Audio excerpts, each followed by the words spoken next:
Howdy, students. Alright, so first thing we need to do when we're solving by graphing is take this equation and solve it for y. So I'm going to take and subtract x from both sides, and that's going to give me negative y is equal to negative x plus 6.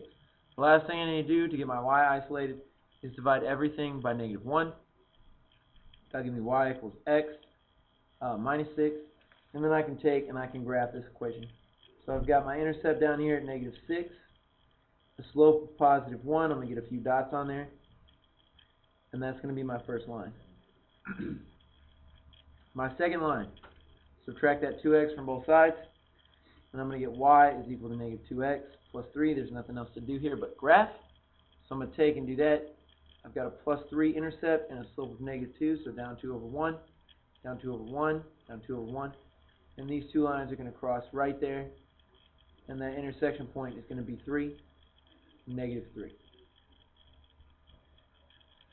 Looking at number 2.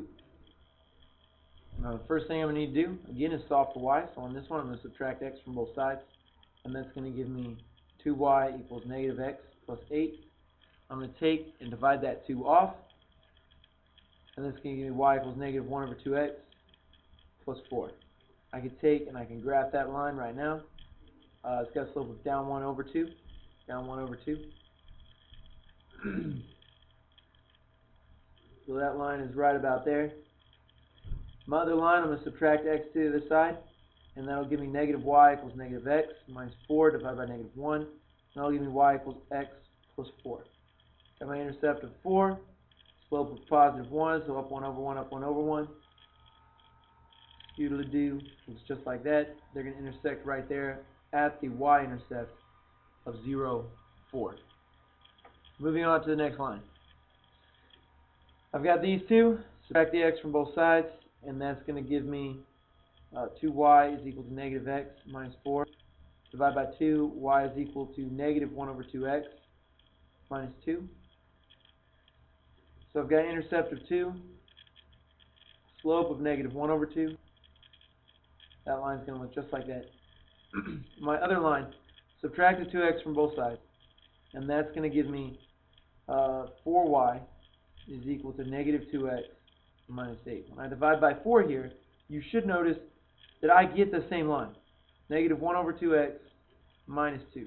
Since they're the same, don't need to draw the line again, but they're going to cross at every single point on the line. So there's an infinite number of solutions. We call that infinitely many solutions. Onward to this problem right here. The first one y is already solved for. The second one, we solve for it. Y is equal to, add the 3x to both sides. Y is equal to 3x plus 4. I've got my plus 4. Up 3 over 1. Up 3 over 1. If I missed that, I did. And then I've got my little line right here.